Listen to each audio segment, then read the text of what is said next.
Okay, so when you talk about scholarship, it comes from two main ways. Okay, we have the scholar and then we have the ship.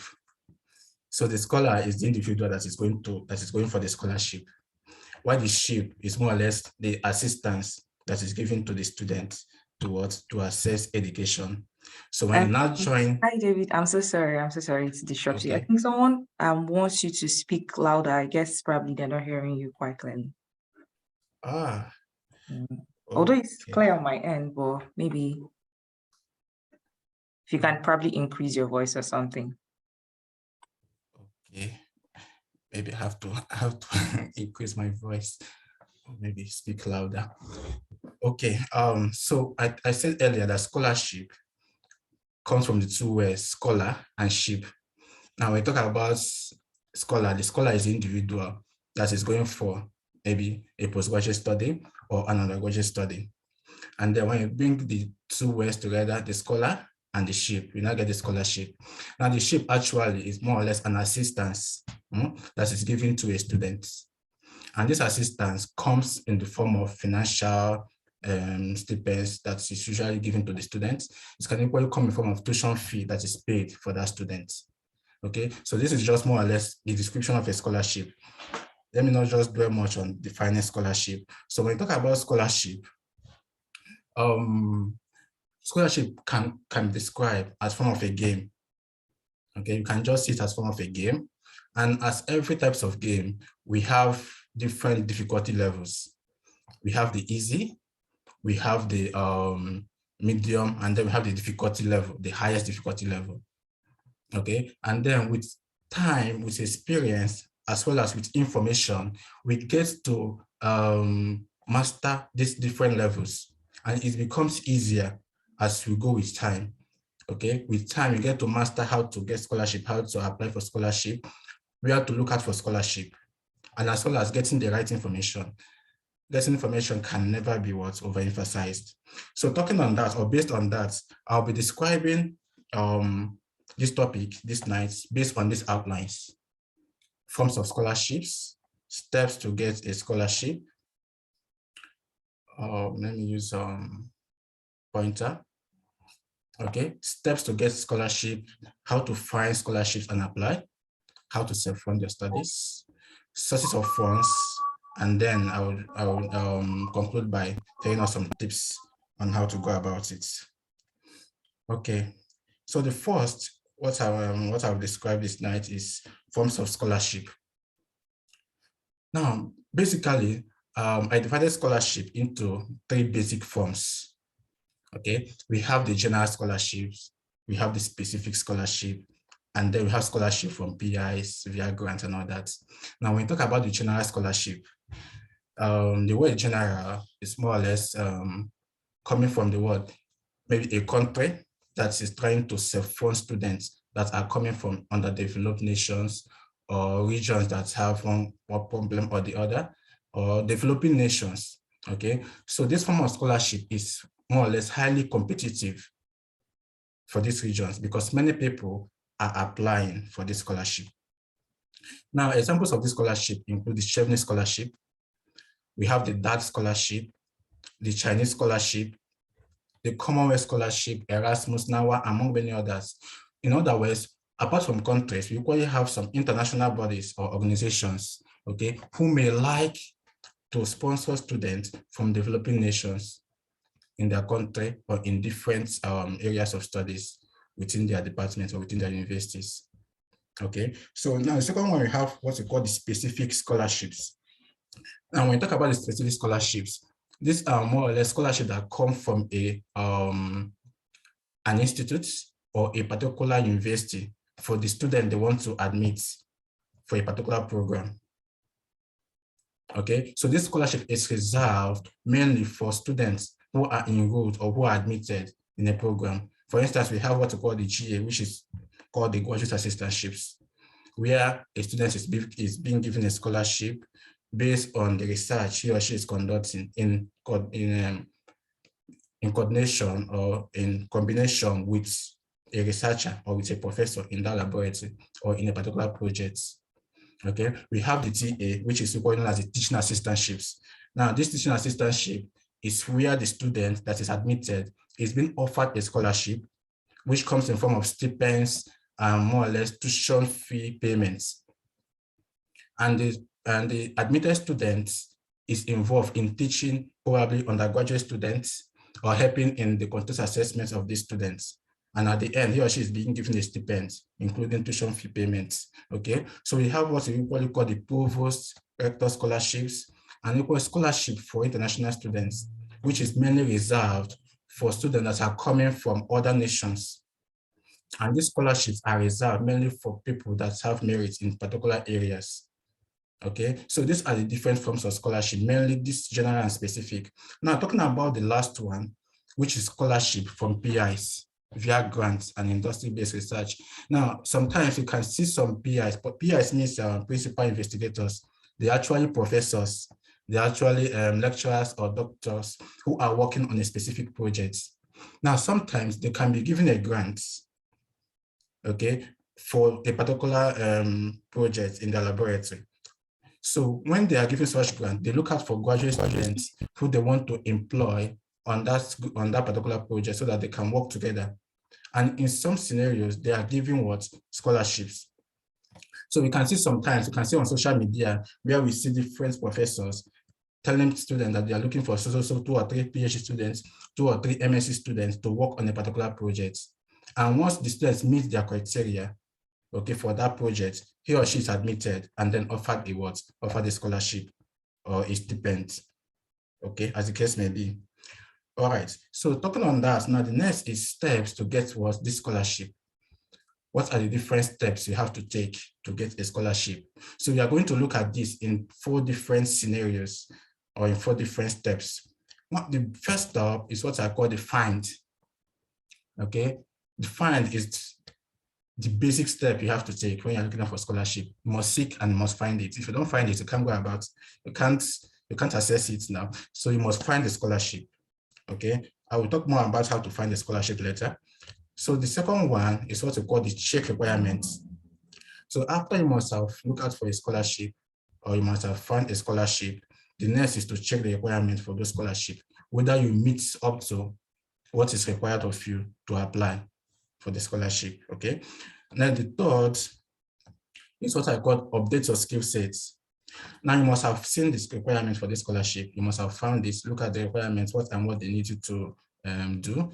Then you have to update your skill sets. You must tailor it to that particular scholarship you wish to apply. And then the final step is to do what? Is to apply.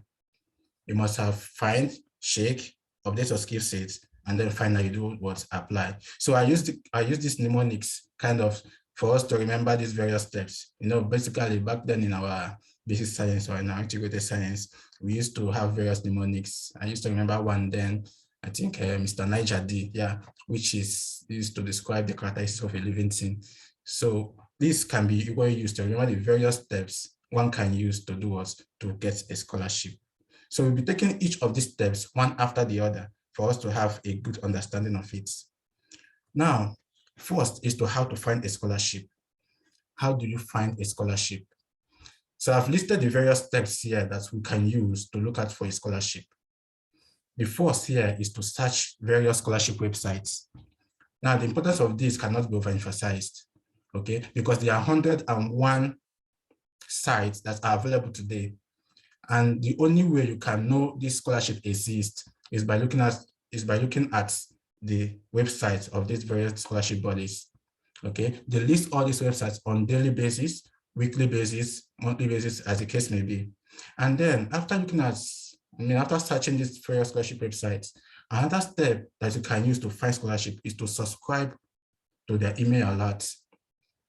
Now, various scholarship websites have what we call kind of a space or a notification that they can send to people that subscribe to their scholarship platforms. So you can insert your email address, and then from day to day on monthly basis or weekly basis, you can look at your email to know if you have any alert from them.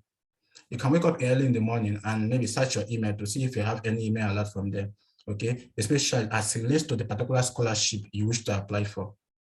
So this is a very good step that you can actually use to secure a scholarship. Then another step or another way is to join various social media groups. I mean, I can't overemphasize this. In fact, this is one of the ways that helped me during my own time when searching for scholarship. Okay, various social media groups have the same interest as you. Like WhatsApp groups, you can join WhatsApp groups that have the same, maybe the same country you wish to go to, or the same program you wish to go for. For instance, you can have US WhatsApp group, you can have UK WhatsApp group, you can have German WhatsApp groups. I joined thousands of groups. In fact, I joined like Turkey WhatsApp group, Turkey WhatsApp group, and even groups like Kazakhstan and all that. It's not that you want to go to that country, but the information you get from those countries can actually help you to secure scholarship in another country. No information is a waste when you come to scholarship, okay? No information can never be a waste. Those information will help you either when you want to get your scholarship or when you want to apply for your visa, or even when you settled in that country you wish to go to, okay? So you can always get this information from different groups, mainly from WhatsApp, because WhatsApp is the basic. And then you have Telegram groups, we have even Twitter. There are many people today that tweet about scholarships, okay? There are various graduate students, postgraduate students, and even lecturers, doctors and all that tweet about scholarship on their platforms. So you can join their group, or you can like their group and follow them up on Twitter, even on LinkedIn. Under LinkedIn, you can search for scholarship using the job section of LinkedIn, on Quora and Reddit, even on Facebook, okay? I don't know more about Instagram because I'm not a fan of Instagram like that. So you can use all these platforms to do what? To search for what? Scholarship. Join the group, ask questions. If you are not, if you don't know much about a particular area, you can ask questions and people are willing to help you, because you people are going for the same purpose. So everybody is open to ask questions and get answer from every one of them that is in the group, okay? And then the second to the last is to check out various university websites. Now, many university websites don't actually go to social media or come online to publish the scholarship that they have. You have to take the mandate on yourself to look out for the scholarship that they have in their country, okay? You must look out for and then search the different templates or different platforms under the scholarship section to know the one you can apply, or the one that you have to get admission in order to apply and all that. And you can always do this by taking initiative on yourself to search these different scholarship bodies in these different universities, okay? And then once you have done this, another very important step is to prepare an Excel sheet and then write out each of the various positions you have seen with their respective deadline. Because this is very important, because sometimes you have various things as a young guy, as a young lady, you have various things that is happening every day that's at least that takes away your attention.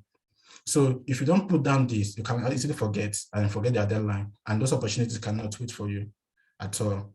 So even if you can't prepare an Excel sheet, you can have a diary where you write down the different positions, okay, with their deadline. And then with time, you can start applying to them one after the other. Okay, so that's all about finding scholarship. This is just these steps. It's not limited. Okay, we have various others, but these are the basic ones that if you take it so serious, it will help you to get a scholarship. Now let's look at the second step, which is the check requirements. Now you must have seen a scholarship you wish to apply. So what do they require? That's what we mean by what check requirements. Now the first thing every scholarship body requires is your school certificates. Now by school certificates, it means maybe you are done with your BSc degree, or you are done with your, yes, I assume everyone is done with their high school, your high school certificates and your BSc degree. These are the basic things that they require for your scholarship application. Now, the second document that is really needed, that is highly important, is your transcript of records. These transcripts of records contain information that's about your previous degree, the different grade you had, the different courses you did, and all that. So it's highly important that you have. In fact, in most cases, many schools require that you have your transcripts of records before your school certificate. Because if you are still studying, they will still know that you can't get your school certificate until you must have finished your study. So, but they require your transcripts of records to be sent to them. because they want to see what's your performance during those programs you are doing. So you must have this, your transfer of records. And this transcripts comes in two ways, okay? We have the official copy and then non-official copies. The official copies are usually given by the school. I mean, the school you studied, and then it's sent directly from the school you studied to the place you wish to apply for the scholarship or to the school you're applying to, okay? While the unofficial copies are the copies you already had, and you can send it directly from yourself, from your email to the respective scholarship body or to the school you're applying to. Okay, so these are the two basic forms of transcripts, and you must ensure that it's well scanned before you apply for it. Now, the third one is the statements of purpose, or what you call the personal statement. Okay, so this contains information about why you want to apply for the program or why you want to apply for that scholarship. It also contains the motivation behind your application for a scholarship. What is your driving force for applying for this scholarship? What drove you to apply for this particular program? What is your career path? What do you want to do after this program? Why do you even choose this school? What have you been doing before now? What are the skills that you already had? So in your statement for purpose, this is where you enlist all this information as regards why you want to apply for a program. Okay, it's what you call motivational letter, personal statement, statements of purpose, as the case may be. Now, the fourth one is what I call the research proposal. Now, actually, this is not really necessary in all the scholarship application one has to do. It's always reserved to applications where the scholarship body require you to already have a professor, or already have a researcher who has indicated interest to supervise you on a particular project. So it's not seen in most of the applications. I think it's reserved mainly for schools in Australia and in Canada, where they require you to already have a researcher that is willing to supervise you on a project. So in that scenario, you must write why the research, I mean the methodology you want to use for that project in order to secure that funding for that particular project you are doing. Okay, so it's not really an important step. Although if you're applying to different schools that require you to have a project or have a supervisor, you must always have this in mind. Okay, so the fifth is standardized tests. Now, by standardized tests, various scholarship bodies or various schools require you to have what's meant by standardized tests. And these standardized tests are a series of exams you do or you take in order to assess either your verbal knowledge, quantitative knowledge, your English proficiency, and the rest. Okay, for instance, the GRE is usually used to assess your verbal and quantitative abilities. Okay, while the TOEFL, IELTS, Duolingo, and many others are used for your English proficiency, to know if you can actually communicate effectively in English. You can read, you can write, you can listen, and all that in English language. Okay, so most scholarship bodies require you to have this test, or most schools even require to have this test, although it is peculiar to different programs you're applying to. There are programs with all these that can waive all these requirements from you. I mean, this particular requirement from you, but there are one that you must have it.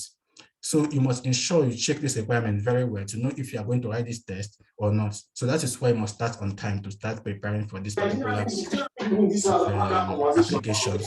Okay. So, however, there are some schools that waive it. All thanks to one of our own today, who is actually working hard to ensure that this TOEFL and IELTS are waived for students from Anglophone countries, especially in Nigeria.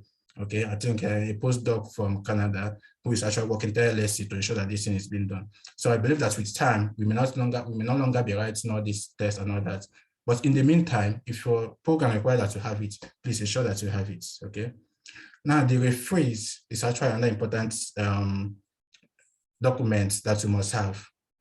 Okay, so referees are actually people that can recommend you, that can actually say, yes, I know this person. He's actually a good guy. He can do this, he can do that. He has this particular task. He was among the best in my class and all that. So anybody that can attest to your ability can be used as a referee. In most cases, what they use as a referee is your lecturers, your professors that taught you in your previous academy, in your previous program. Okay, but in some cases, they equally allow you to maybe use a supervisor from maybe where you work, like your boss where you work, you can actually as well use them as your what, as your referee. So you must ascertain what they actually know, what they actually want from you to use as what, as your referee. So in some cases, you can use 2 to 3 referees or 3 referees or 4 referees as the case may be. Okay. Now the second to the last is what I call the resume or your CV. Although I'll talk more on this in my subsequent slide, but this is another important document that you must have for your scholarship application. And then finally, your supervisor's agreement. Okay, so this is where you must get a supervisor prior to your application for a scholarship. So for programs that require you to have a supervisor, they want you to have an agreement document that shows that this supervisor has agreed to supervise you for this particular project. Okay, so you can have kind of an email template or email correspondence which you get from your supervisor, or he or she can write something for you and say, yes, I agree to supervise you. So maybe in this project or in this area or in this task. So these are very important documents that you must check that every scholarship body require from you in order to secure funding for your projects. Okay, so the next step you must look at is what? Updating your skill sets.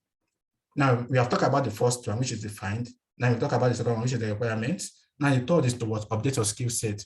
And in updating your skill sets, this actually comes with your CV or in your resume. Okay, so when you're updating your skill sets, you must ensure that the CV or the resume that you have is not generic.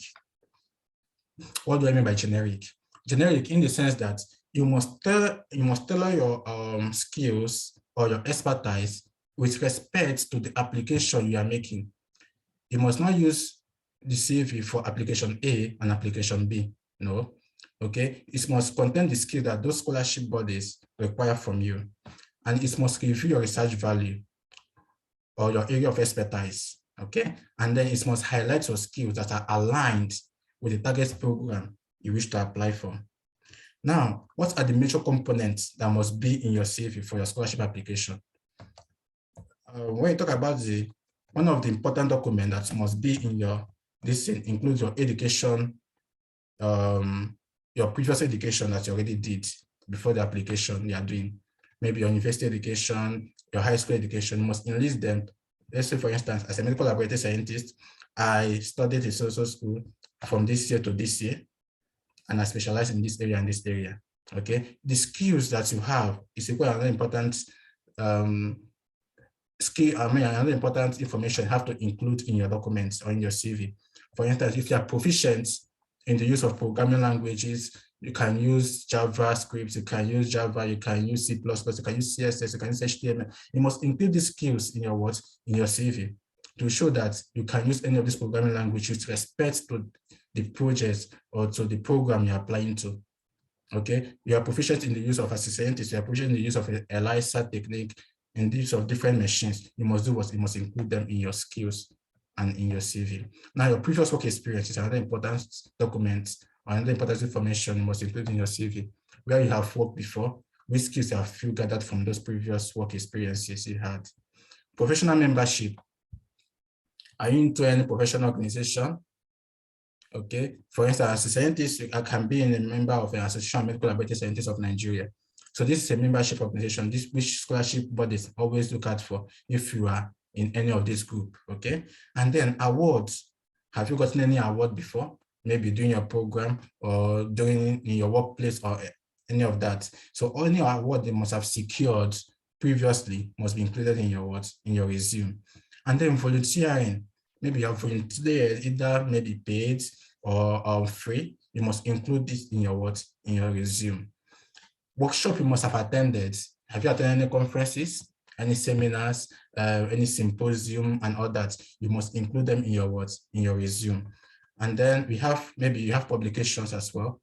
You have written maybe 1 or 2 articles, maybe even if it's not relating to the area you want to apply, but you must include the link of these articles in your CV or your resume. And then we have your referees, the list of your referees with their contact information, their email addresses, the place they work and all that. You must include them in your resume. This shows that you are serious and then you are committed to the applications you are making. And this CV is tailored especially for scholarly or for academic purposes. Okay, so the final step is the application. You must have found, you must have checked requirements, you must have updated your skill sets. Then what next? The next step is to do what? Is to apply. Now, when you talk about apply means simply submitting applications. Okay, you submit applications maybe through the platform that is provided by these universities or by these scholarship bodies. So we have various ways of submitting applications.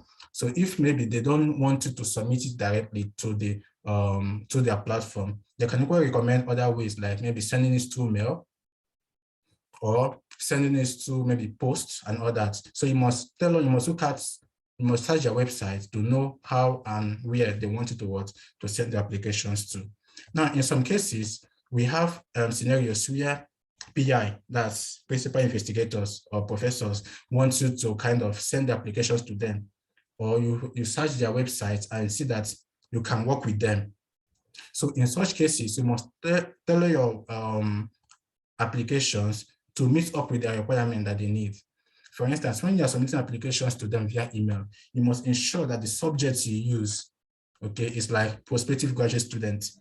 You don't just leave an empty subject, no, okay? And then when you're using your salutations and when you want to greet them, you use dear Professor Chidima, dear Professor Sopuluchi and all that. You don't just write dear or even dear professor. Even if you just write dear professor, it seems generic to them because it's more or less looks like you are just gathering the same information, sending the same information to different lecturers or different professors. So you must write their name and all that with respect to your application.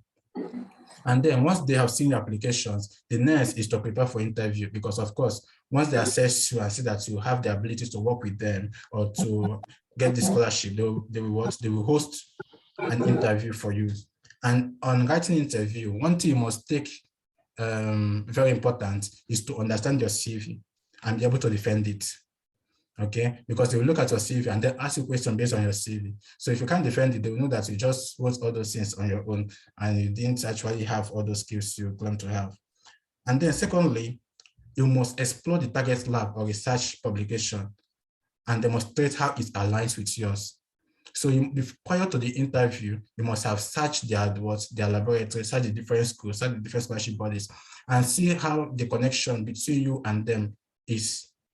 Okay, because you must be able to ask them questions to show that, yes, I already know what I want to enter into and all that. I am already ready for the scholarship. So these are the different ways of submitting your application.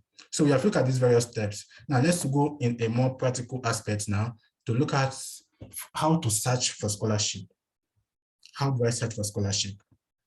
That's the question most people ask me on, and sometimes stuck on how to answer it. So now, one of the ways of searching for scholarship is to search for the course of study in the country of your choice. Okay, for instance, I may be interested in studying biomedical sciences in, let's say, France. So you can search for MSc scholarship in biomedical sciences in France, just on your Google search engine. Okay, or you may be interested in, okay, let's say immunology. You can just search by MSc scholarship in immunology in so country. Okay, however, this way to me is not the best way of searching for scholarship because you will just be limited to a particular course which may or may not have scholarship at the moment, and it might discourage you to look out for other avenues of applying for scholarship. So to me, I think the best way is to search for the different schools in the country. In a particular country, let's say for instance in Germany, you can search for different schools in Germany and then look at the schools one by one to search for the different programs that they offer.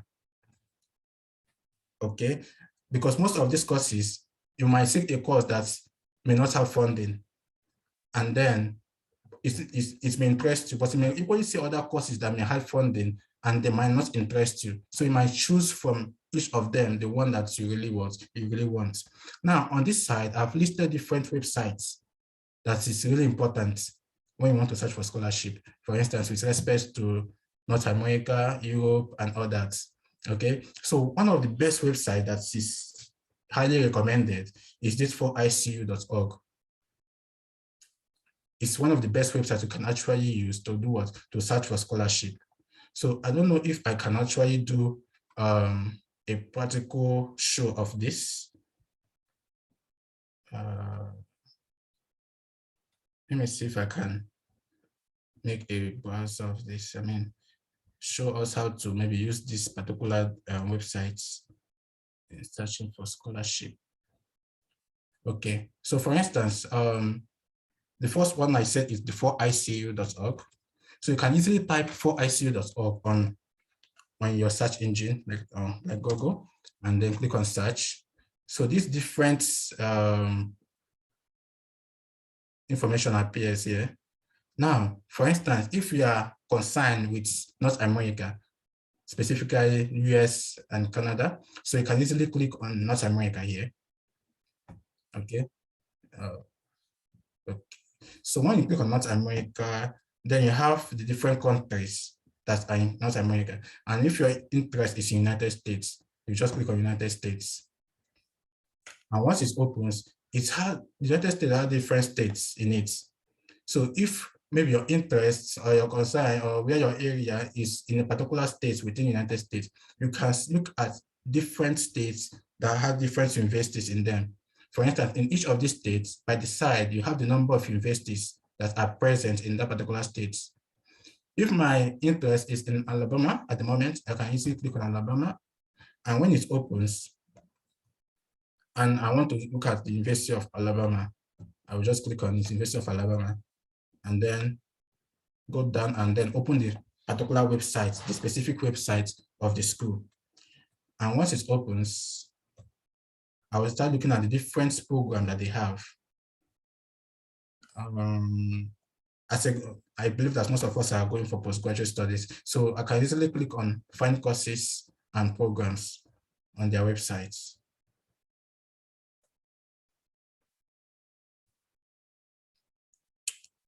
Okay, so when this opens, if maybe you are interested in maybe, let's say, engineering courses, you can go to graduate studies. And then maybe, let's say, chemical and biological engineering. So here we can see that they have two major offers, MSc studies and PhD studies. And then one thing I need to equally point out is that when it comes to maybe most of this North America, especially US, you can use your BSc studies and apply directly for a PhD program. You don't need to go for MSc studies first before going for a PhD. Okay, so it's easy allowing if you are interested in going for a PhD, but if you don't, you can equally apply for an MSc studies. So this is the PhD program. If you're interested in chemical engineering PhD, you can actually click on that, and then from there assess their different program that they have. And then another important thing I need to point out is you can equally assess this scholarship that they have by searching using their search engine. For instance, I can just click on scholarship on this their search engine to see the different scholarship that exists in the school. So when you do that, the first thing that appears here is the financial assistance, which equally means scholarship that are available. So when you click on the financial assistance, you can then see different scholarship that exists in this particular program. So as I said earlier, we have what we call a departmental assistantship or research assistantship. We have different fellowship and assistantship. And most times, students that are admitted in a program are automatically offered the scholarship. You don't have to apply separately for it. So far, the accepted in that program will be what offer the scholarship, which includes tuition fee payments, and most times they will offer you stipends on monthly basis, as the case may be. Okay, so this is for this particular school, the University of Alabama. Now, other ways you can equally search, you can equally use this particular website. You can actually use it to look at different ranking of different schools. For instance, you want to apply to the top 200 schools in North America. So by the side here, we have top universities, top 200 universities in North America. So you can easily click on it, and then the different universities in North America appears, both in US and in Canada. Okay, so here we have the top 200 schools in both US and in Canada. So if you want, maybe you have the capacity and you have checked the requirements, and you can apply for the first one, the MIT or the first 10, you can look at the requirement that they require and then do what? Compile applications and submit. once you're admitted, they will offer you what? Offer you automatic scholarship for the program you applied for. For instance, although what I advise people is that when you're applying to top schools, you can actually choose first 3 schools or first top or the first 4 schools in the first 10, and then go under, choose maybe 5 or 3, and then go under, choose maybe, don't just choose it logically or sequentially the way it is, because most times the top one may not admit you, but the medium one might admit you with good funding. Okay, so it's actually important that you do what? You do your search in that format. Now, another website I recommended was the URAS website.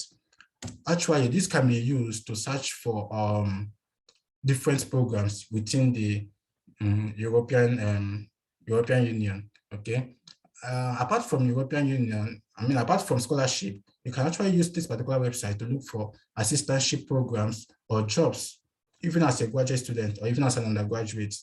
Okay, you can search for specific jobs from the comfort of your home using this particular website. For instance, as a graduate student or as an undergraduate or as someone that have graduated and awaiting different, maybe awaiting different responses from different schools, you can use this website to go for something like visiting researcher.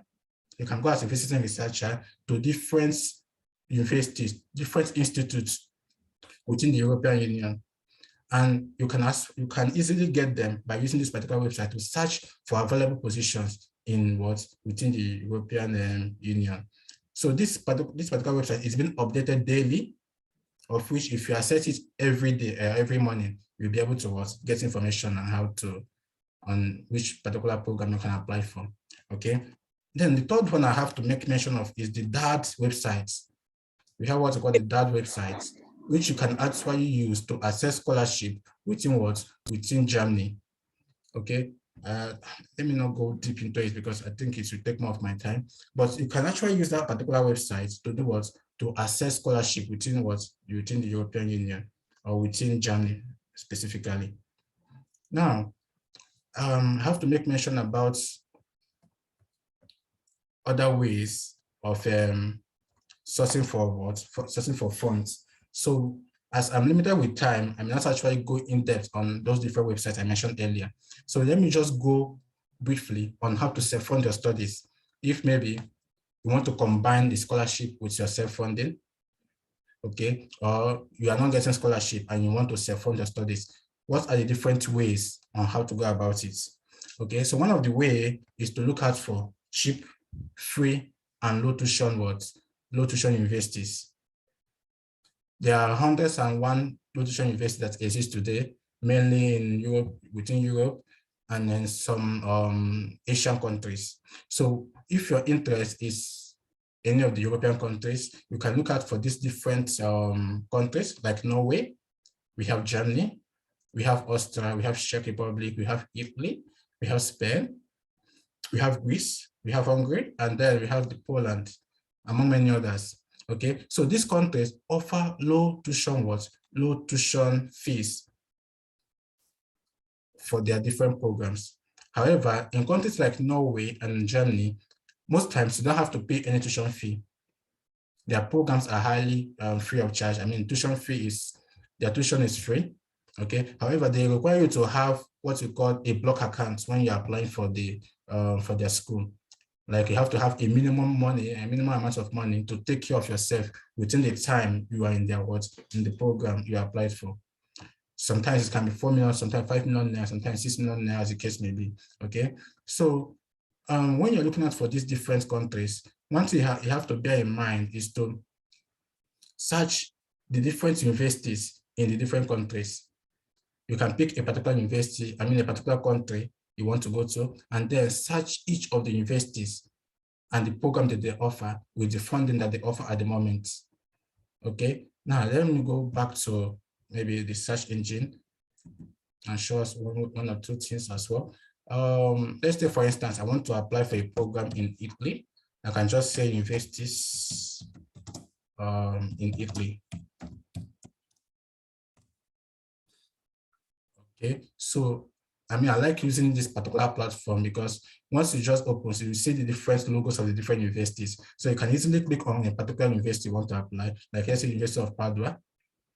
And then once it's open, so you can easily go to maybe courses held in English, because most of us are interested in English programs. So you now go to the degree programs held in English, and then check if your program that you're interested in is actually there. So here are the master's program and single circle degrees program. So if maybe your degree is actually here, they have biotechnology or food science and all that, among many others. So after looking at it and then you think that you are comfortable with the program, you now go to their funding to see if there's funding that is available for students. Okay, so on funding, you can check their tuition fee to know if tuition fee is something that you can pay. So you can see here that they have different forms of tuition fees for different areas of concentration. So for most people that are in the STEM courses, you can see that the tuition fee is within 2,626 euros per year. So if your program is, let's say, 2 years, that means it's about 5,000 and something euros for the 2-year program, which is actually better than most countries like in UK and the US, where you have to pay sometimes fees. Okay, and another thing you have to equally check is their scholarship, if they have scholarship for students. So you can easily go to scholarship and then click on the scholarship section to see the scholarships that are available. So here you can easily see the Padua International Student Scholarship Program, which is actually reserved for international students. And the scholarship includes a fee waiver with about 8,000 euros for maybe for a year. You are studying, you are in that particular program or course you are doing. So this will actually take care of both the tuition fee you have to pay, including including some stipends that they will get to pay you. So with this, you can easily integrate and then get your visa and then go and then start studying in Italy. Another way of assessing this, you can always search for maybe universities, let's say in Austria, which is another low tuition fee university or country. So once it's open, you can easily maybe, let's say I want to study University of Vienna, which is their capital. And then once it's open, you click on their master's program. Yeah. So once this master's program opens, you now search, you can first of all look at the program that they offer to see if the courses you want to do is actually there. So once you scroll down, you look at the different courses that they offer. And if you're actually interested in the program, then you look at the tuition fee that you have to pay. So looking at the tuition fee, you can see different amounts that each country has to pay. For instance, most of us are from the non-EU countries. So you click on the non-EU to see the fee for non-EU countries. And as you come down, you can see that students who are citizens of non-EU pay a fee of social amount, 726.72 euros per semester. Okay, which is a total of 747.92 euros for a semester. So perhaps you are studying a 4 semesters program. That means you multiply this by 4, which will give us roughly 2,000 and something euros for the 2-year program you are doing. So you can see that the tuition fee is quite less to some other countries you wish to apply for. However, there are some countries that are equally exempted from these EU countries from paying tuition fees. You can look at the list from here. Exception 1, students are designated from developing countries. So you can see if your country is actually here. So looking at this particular list of countries, I don't think Nigeria is here. We have Niger, we now have Rwanda. So Nigeria is not here. That means we are big boys that you can pay our tuition fee. Okay, so in such scenario, what you have to pay is about 747 euros per semester. That is quite cheap or cheaper compared to some countries. Okay, so let's go back. So what we are talking about. So this is the way we can do we can actually assess these different countries. So you can use the same procedure or process to look out for these other countries that are listed here. Now, another thing I want to point out is the sourcing for funds. How do you source for funds when you are looking for when you want to self-fund yourself for studies? So one of the ways or sources of funds is getting funds from your nuclear or extended families. So perhaps you have financially buoyant parents, or you have aunties and moms who are financially buoyant enough. You can get funds from them, okay? Especially for these low tuition universities you want to apply for. You can get the fund from them and then what? And then submit your, and then use it to what? To self-fund yourself. Okay, another way is through loans. You can get loans from some microfinance banks or some international organizations within your country, and then use it to what? Use it to access or to access these different programs in different universities. Okay. However, if maybe you are not in this group, okay, you don't have big aunties, like people like us, you don't have big aunties, you don't have big uncles. Another way you can do this is going through the freelancing area or to the freelancing process. What do I mean by freelancing? Freelancing means a process where you offer some skills, and in the process you get paid in the process of kind of offering the skills that you have to solve a particular problem. Now, there are different marketplaces or different bodies or platforms that are available today where you can offer your skills and get paid. And when I mean paid, they are not being paid in maybe in your local currencies, no? You are paid was in international currencies, which when converted to your local currencies means quite a good sum of money.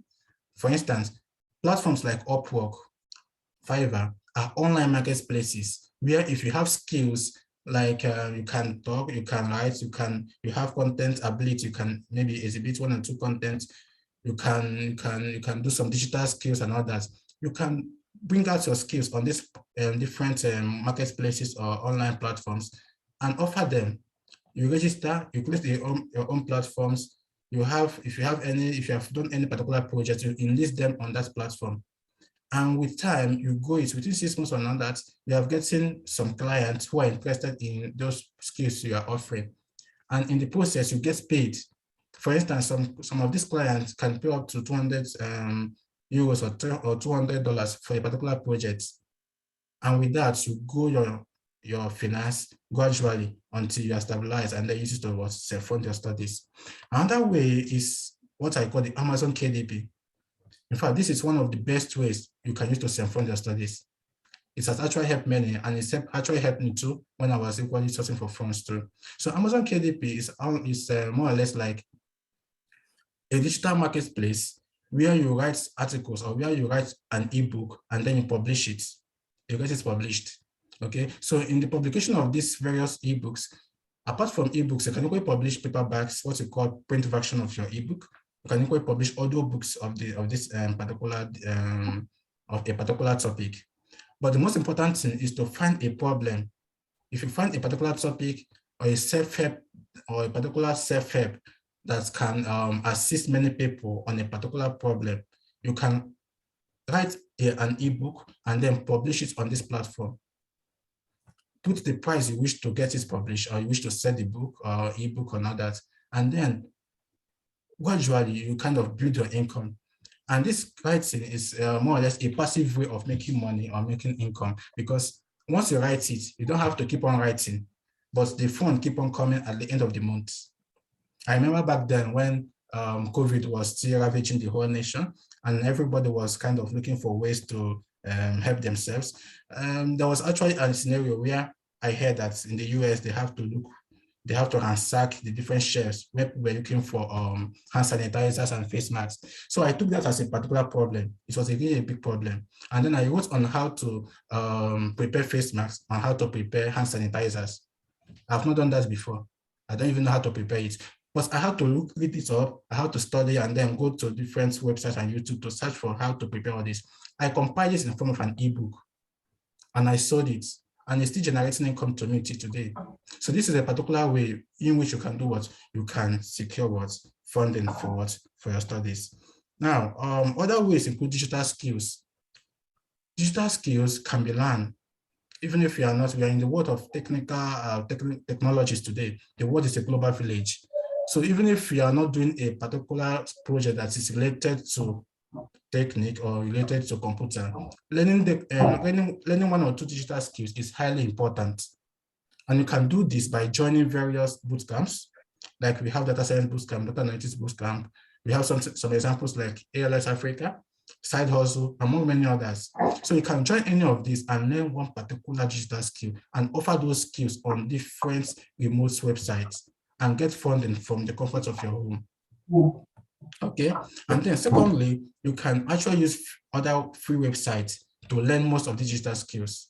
For instance, we have websites like Free Code Camp, Data Camp, among many others. You can use them to learn different abilities, different skills, like how to design a product, how to build a website, how to build an app. Once you learn this, you offer these skills on different platforms and you get paid in international currencies. You don't get paid in local currencies because our currencies keeps on getting the value day by day. So you look out for avenues where you can get what? Get funded, get fund from international bodies or international organizations or international workplaces or platforms. Okay, so you can apply for remote work. Below here, I just listed some organizations where you can, some platforms where you can offer your skills remotely, like justjoin.it, we work remotely.com and others, among many others. Okay, so it's actually a good platforms where you can do what? Offer your skills. Now, my final tips. I think I'm running short of time. So final tips, one of the final tips includes one, getting the grade. Now, this is peculiar for people that are still students. Now, if you are still a student, you must ensure that you get good grades. I can't overemphasize this, okay? You mustn't be the best, but you must be among the best. You must put in the maximum ability to do what? To graduate with a very good grade, because it's really important in your scholarship application. You remember that it's highly competitive and different people are applying for the same thing they're applying to. So you must ensure that your grades are very high or very maximum. You must put in your very best in it, okay? And then secondly, you must start searching for scholarship as soon as possible. You don't have to wait for the dying minutes to start looking out for scholarship, no? Start searching as soon as possible so that you know the different deadline, you know the different tests or exams you have to write before the scholarship deadline, okay? And then you must get all your documents scanned and intact. In fact, the moment you are getting a particular certificate or a particular document, ensure that you scan it and save it in your Google Docs or in any of your storage, okay? You must have it because you can just be on a transit and then you see an application you want to submit. You can just and then submit your applications. You don't have to wait till the deadline, okay? And then finally, you must finish the application process. You know, many of us think about many things at different times. So you might start an application and you forget that you have already started an application.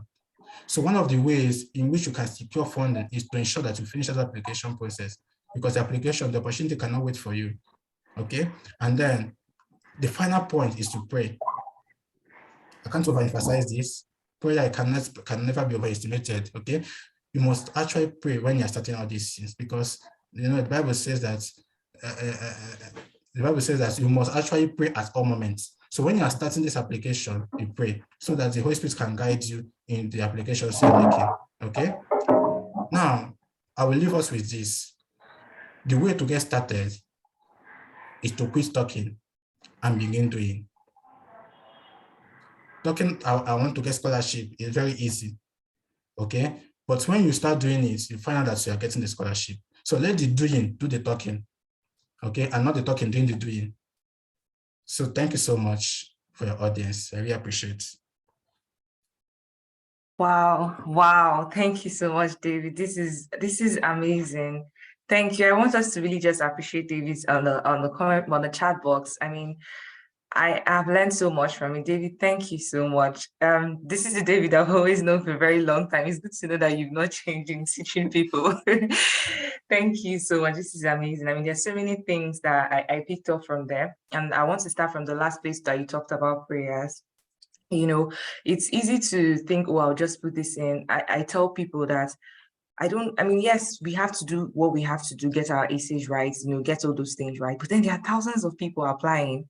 So what essay do you really want to write that some other person have not written before? But then, of course, we still also have to get things right. So thank you so much. This is really amazing. I'll talk further, but then I don't know if I think someone had a question before earlier. So if you have any other question, you can raise up your hand. David would just take the questions. But I think there was something you mentioned earlier, and then some Goodness asked if the scholarship will cover your travel and visa expenses. So probably if you can just shed more light on if on some certain scholarships that cover travel and visa expenses, and then probably those that don't. Yeah. Most of the some of the general scholarship I mentioned earlier can cover your tuition expense, I mean your visa and all that. Okay. But some others can just be your tuition fee and stipends that you are being given at the end of the month. So you must look out for the criteria and the benefits from each scholarship that are being offered so that you'll not be taken, you'll not be taken by surprise. Okay. So look out for different scholarship and what they offer. For some scholarship, maybe in Australia, they cover both your visa application and even your travel allowances, or even traveling from one country to another, they can cover it.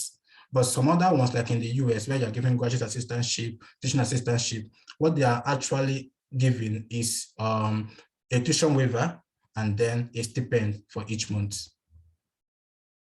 So it depends on the country and depends on the scholarship you're applying for.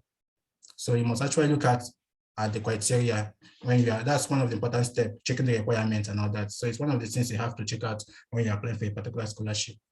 Mm. Thank you very much. That's amazing. And what David said is true, because I think that the temptation to just, oh, this scholarship, and then you put in for it, and then you see some of the requirements, sometimes it actually gets tricky at that moment. So please, at every moment, read up the requirements, find out what is available. And like, I think one of the key things, David, I love the fact that you talked about other European countries, because there's this temptation to either think, oh, UK, everybody's going to the Yeah. UK. And people that it was much later, that I found out that countries like Poland is really not necessarily, I wouldn't really say affordable in that context, but then I mean compared to UK where you're Yeah. spending like millions of Yeah. naira, I mean, Exactly. yeah, they're actually quite affordable. So someone has a question. As an undergraduate, when is the best time to start applying for scholarships? Before graduation, after graduation, during internship, or when? Well, at every moment you have to start applying. There's no special moment for it. Even during undergraduate, you start looking out for the requirements. If you find out the requirements befits you very well, you submit application. You don't have to wait till you graduate. In fact, the earlier you start, the better. When I say that scholarship is just like a game, and it keeps getting better with time. It keeps getting better with experience and with information you have. Okay, we have easy level in game. When you're playing a game at PS game, it gets you get this simple, you get the medium, you get the difficulty level. And with each experience you get, it becomes easier for you. So when you start early enough doing undergraduate, it becomes easier. Even when you graduate and you couldn't get doing undergraduate, it becomes easier for you to know what you should do at each point in time. Okay, so there's no right moment. The right moment is now. Even if you are still in year one in undergraduate, apply. My first scholarship I got was when I was still in my year one. I got the Abame scholarship, Chevron scholarship, okay? And I was able to get it because I started on time. Even before I got admitted, I started looking out for scholarships. So when I now entered year one, I couldn't get it in year one. I tried again year two, and eventually I got it in year two. And it was able to cover me from my year two to my final year. So starting on time for scholarship application, I can't really overemphasize it. It's very important, okay? Yeah, that's amazing. And just to reiterate what you said earlier, that the scholarship application process is a process.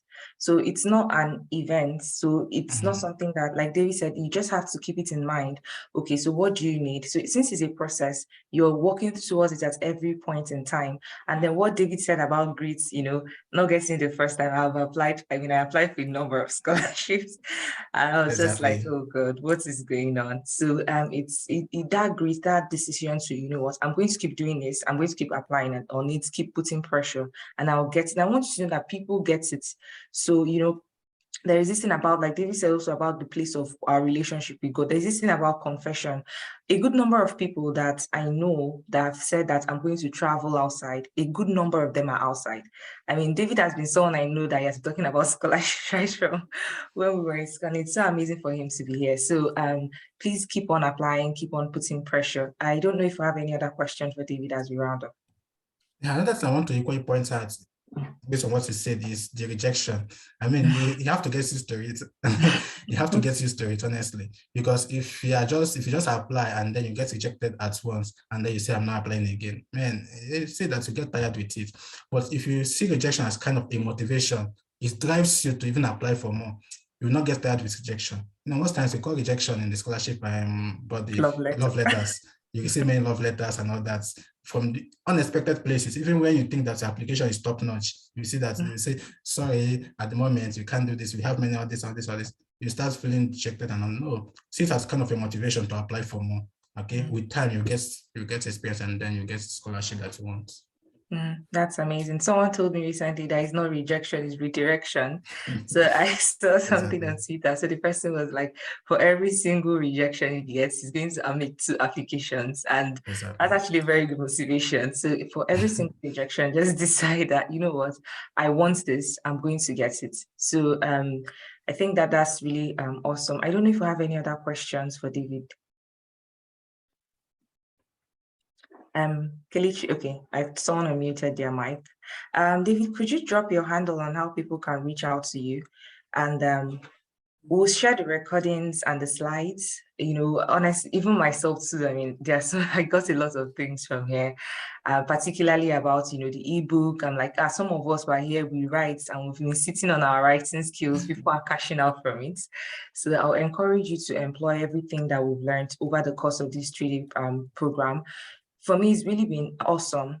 I've been someone that I'm a huge proponent of the fact that, yes, we have to pray. Yes, we have to trust God. But then there is also a place of our efforts. And that's the reason why we actually organize this, to get us to get to the place where we have to put in. Because how are you going to get something if you don't even apply in the first place? How are you going to get to a particular place if you don't? The scholarship I'm currently on, I applied a day to the closure, or probably that day I was actually discouraged, but you know, a friend just encouraged me to apply. So if you don't get your thing, if you don't get it right, if you don't put in an application, even if you like, I'm sorry to say, I'm sorry to sound this crude, but even if you like, pray from now to tomorrow, if you don't put in an application, you're not going to get that scholarship. You're not going to get to that place. And, you know, God wants us to be good models. I mean, we look at, for instance, now we look at David, you know, we're all inspired as believers. I was sharing with Sopolo that someone that really inspires me a lot is Folorunsho Alakija. I mean, she loves God. She has this very good relationship with God and she's doing well. So it's not a choice. It's not either or. You know, people often trying to make it, oh, you either get good grades or you don't, or, you know, you can get both of them. Be that person that wants to get it all. You can be someone who loves God. You can be someone who is glorifying God and still be doing well in your own and other areas of callings that God has for you. So thank you very much, David. It's really been amazing having you today. Like I said, it's good to know you've not changed as I've known you. So please feel free to reach out to David. I'm sure David would love to. I'm putting David on the top spot, but he will support you guys. All right. Sure. So, okay, thank you so much, David. We're going to be rounding up now. So as we started, I just want us to just thank God for leading us all through these past 3 days. I don't know if there are things you've picked up for yourself. Personally, I know that I have, you know, things that I have to do, things that, you know, I have to put into work. There are things that God expects us to do. It is not just the hearers of the word alone that are blessed, it's the doers, those who take the word. And you know, the beautiful thing about this, the scripture talks about how the word bears different seeds. So to different people, there are different seeds. For some people, it could bear one seed, it could bear so many fold. So what now makes it different? What is the difference between one seed that bears multiple folds and the other? So I just wanted to ask so that, you know, this word you've heard, I attended a program like this in 2019, and that changed the trajectory of my life. I mean, totally. My life was literally changed by it. So, and I also want us, while we're praying, I want us to thank God for all the speakers. You know, it's easy to look at people and think, oh, they all have got it all figured out and everything. But I just want you to just, if you know that particular thing you would want God, you want to see more from their lives, right from our speakers from the first day, David, you know, to Blessing, to Ungu, to David again today. Can you just talk to him about it? So Father, we thank you. Thank you for the privilege to learn all this. Thank you for teaching us. We know that we're going to put these words to plow and it's going to bear much fruit. Thank you so much for the success of this program. And we know that next time, the next meeting we're going to have, that we're going to come back with people who attended these meetings, women who attended, men who attended, who are now empowered to leverage and teach other people. Thank you. Thank you, precious Father, in Jesus' name. Thank you so much for joining us all through. Thank you, everyone who has made it all through the first, the second, and the third day. And may God bless you. This program has been brought to you by Pretty and Save Ladies Network. And if you want to be part of us, you can just send me a chat or send us a chat. Sopolo will type in our Gmail account on the chat box now. So you can just send us email and we're going to share further what we do. You know, we encourage each other to be women of kingdom relevance, women that, you know, love God, women that are out there, fulfilling purpose, doing the things that God wants us to do. And I trust that you're all going to be blessed. So thank you so much, and have a wonderful weekend. We expect testimonies from this. Thank you so much. Take care.